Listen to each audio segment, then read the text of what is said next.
अस्सलाम वालेकुम व्यूअर्स, मैं हूं शाकिर सोलंकी। व्यूअर्स, आज से JUI ने अपनी एहतजाजी तहरीक बाज़ाब्ता तौर पर शुरू कर दी है। पशीन में मौलाना फजल रहमान ने आज बहुत बड़ा जलसा किया है। JUI की तहरीक और आज के जलसे के हवाले से और मौलाना ने जो आज बातें की हैं इस हवाले से भी बताऊंगा।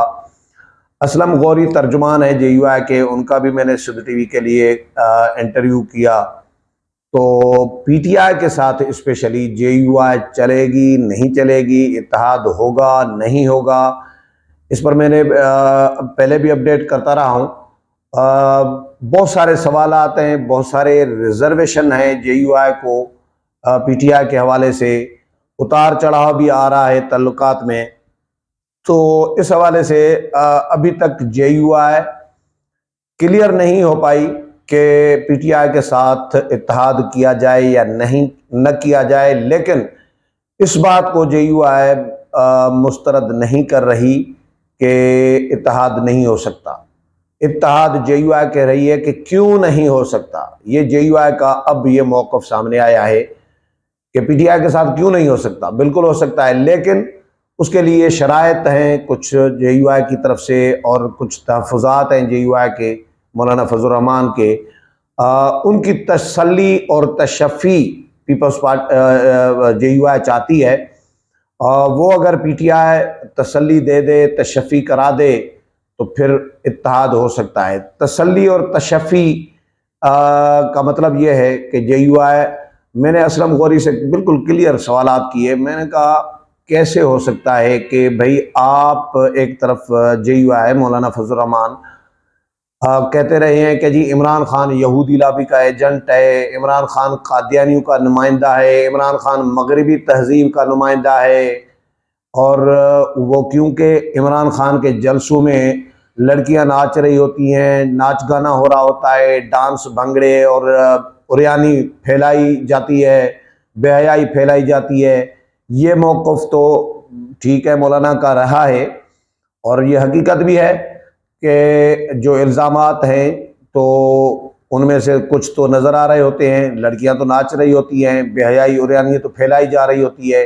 जो नुमाइंदगी मगरबी तहजीब की और जो जो यहूदी लाबी की का एजेंट वाला, वो भी ज़ाहिर नज़र आ रहा होता है कि इमरान खान उनके दामाद साबिक रहे हैं, इमरान खान के बच्चे उनके पास पल रहे हैं, तो उनकी तरबियत में है, यहूदियों की तरबियत में है। और ज़ाहिर है इसके बाद फिर इक़दामात भी इमरान खान के ऐसे रहे हैं जो मगरब नवाज होते हैं, पाकिस्तान और रियासत के ख़िलाफ़ इक़दामात रहे हैं। इसीलिए मौलाना के रिज़र्वेशन अपनी जगह पर दुरुस्त भी है। लेकिन मैंने जब पूछा कि ये मौक़िफ़ रखने के बाद इमरान खान के साथ JUI कैसे चल सकती है, मौलाना एक कंटेनर में इमरान खान के साथ कैसे खड़े रहेंगे, कैसे जलसा करेंगे, तहरीक चलाएंगे, तो और क्या JUI के कारकुनान नहीं पूछेंगे? लोग क्या सोचेंगे कि भाई पहले तो ये कहते थे मौलाना और JUI के लोग, अब उसी इमरान खान के साथ फिर इत्तेहाद। तो उन्होंने कहा कि जी यही हमारे रिजर्वेशन है, तहफ़्फ़ुज़ात हैं, लेकिन हम इनको क्लियर करना चाहते हैं, इन पे बात करना चाहते हैं कि PTI हमें क्लियर करे, हमें मुतमईन करे कि इमरान खान यहूदी लाबी का एजेंट नहीं है या नाच गाना आइंदा नहीं होगा, तो फिर हम इनके साथ चल सकते हैं। तो ये तो पॉसिबल है नहीं कि भाई इमरान खान के जलसों में लड़कियां जिस तरह की ड्रेसिंग करके आती हैं, ये तो पॉसिबल ही नहीं है ना कि ना आए। वो तो जलसा होगा ही नहीं, कामयाब ही नहीं होगा इमरान खान का PTI का, जिसमें उरियानी फहाशी और ये नाच गाना और लड़कियों का डांस ना हो। वो तो कामयाब नहीं होगा, फिर लोग भी नहीं आएंगे इमरान खान के पास। आधे लोग आएंगे, आधे तो इस शशके के चक्कर में आते हैं। तो फिर JUI के जलसों में तो ऐसा कुछ नहीं हो रहा होता है, नाच गाना वगैरह। मैंने पूछा तो फिर कैसे चलेंगे, तो उन्होंने कहा कि हमारी तसल्ली और तशफ़ी करा दे, मुतमईन कर दे, जिसका मुझे इम्कान नज़र नहीं आ रहा कि अच्छा, और पुरतशद्दुद के हवाले से मैंने सवाल किया कि JUI के पुरअमन जलसे होते हैं, पुरअमन एहतजाज होता है, पुरअमन धरने होते हैं, PTI का तो इस तरह पुरअमन नहीं होता। 9 मई को देख ले, 9 मई से पहले PTI जो इस्लामाबाद जो धरना लेके इमरान खान आ रहे थे KPK से, इस्लामाबाद में क्या कैसा तमाशा लगा हुआ था। शेलिंग, आंसू गैस के शेल चल रहे थे, पथरा चल रहा था, लाठीचार्ज चल रहा था, गाड़ियां जलाई जा रही थी, दरख्त जलाए जा रहे थे, पथरा चल रहा था पुलिस के साथ और सिक्योरिटी फोर्सेस के साथ मद्दे मुकाबिल थे PTI के कारकुनान। तो JUI तो ऐसा नहीं करती। मैंने कहा तो फिर कैसे JUI PTI के साथ चल सकती है?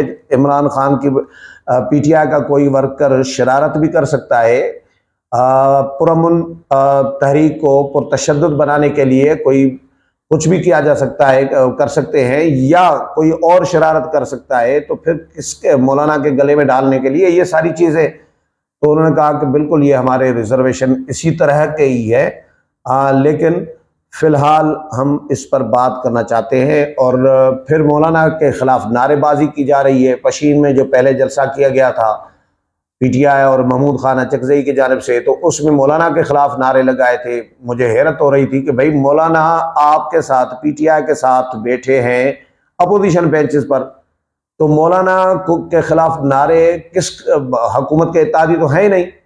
आप हुकूमत के ख़िलाफ़ नारे लगाए ना, आप जिन पर इल्ज़ाम है कि धांधली करके उन्होंने आपको हरवाया है, फ़र्ज़ करें, तो आप उनके ख़िलाफ़ नारे लगाएं तो ये बात तो समझ में आती है। मौलाना के ख़िलाफ़ जिस मौलाना के साथ आप ताल्लुकात, आपकी क़यादत, आपकी पार्टी बेहतर बनाना चाहती है, वर्किंग रिलेशनशिप बेहतर बनाना चाहती है, PTI के लोग मौलाना के पास गए, मौलाना तो कभी नहीं गए PTI के पास। 2-3 दफ़ा अगर गए हैं तो PTI के लोग ही मौलाना के पास गए हैं।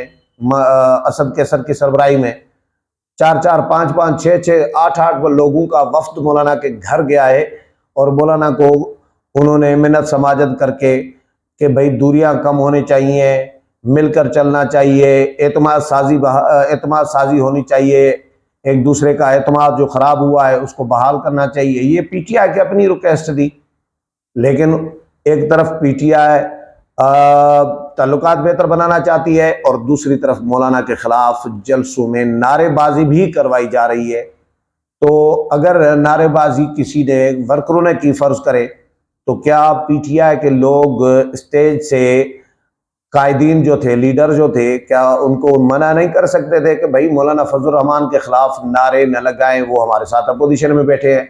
इतना ही कह देते और ये भी कह देते कि भाई जो नारे लगाएगा वो PTI का नहीं है, उसको पकड़ो, तो ये भी हो सकता है।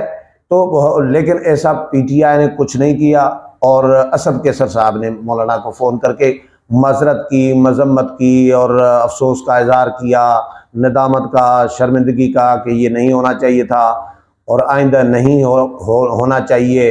ये इस तरह की, मतलब फिर से ताल्लुकात बहाल करने की कोशिश कर रहे हैं। पार्लियामेंट के अंदर एहतजाज, चलो बाहर तो मुझे नहीं लग रहा कि JUI और PTI का कोई मेलाप हो सकता है, संगम हो सकता है, लेकिन JUI के लोग JUI के लोग कह रहे हैं कि भाई हो सकता है।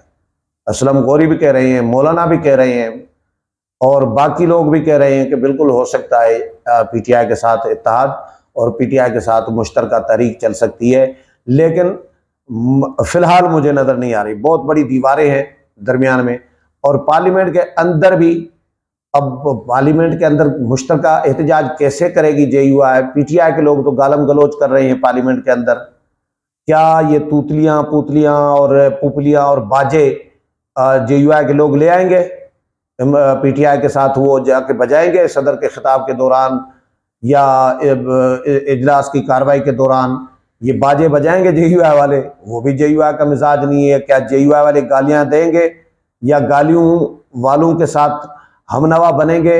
ये सवालात हैं जो JUI के लिए मुश्किल पैदा कर रही हैं और JUI के लिए एक रुकावट बने हुए हैं PTI के साथ मिलने और कुर्बत बढ़ाने और इत्तेहाद करने या मिलकर तहरीक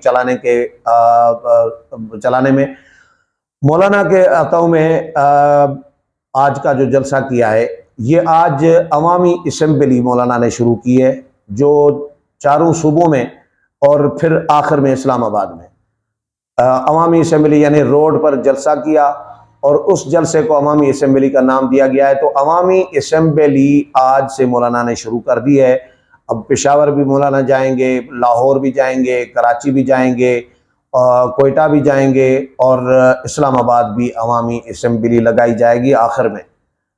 हो सकता है इसमें कोई 6-8 महीने साल गुजर जाए तब तक, लेकिन ये तहरीक एक मोमेंटम मौलाना बना रहे हैं, अपने कारकुनों को एक्टिव कर रहे हैं कि भाई हमारे साथ ज़्यादती हुई है, हमें धांधली करके हरवाया गया है। आज तो मौलाना ने पहले भी इंकशाफ किया था, लेकिन आज थोड़ी सी डिटेल ये ज़्यादा दी है कि जी असम्बलियों तो तीन असम्बलियाँ, सिंध असम्बली, खैबर पख्तूनख्वा असम्बली और बलूचिस्तान असम्बली, ये तीनों मौलाना का कहना है कि इल्ज़ाम है कि ये ख़रीदी गई हैं। ये बलूचिस्तान असम्बली का तो रेट भी बता दिया मौलाना ने कि भाई 70 से 80 अरब रुपए में बलूचिस्तान की असम्बली, बलूचिस्तान की हुकूमत खरीदी गई है। और JUI के इसी तरह सिंध असम्बली भी खरीदी गई है, सिंध में हुकूमत खरीदी गई है जरदारी साहब की जानिब से।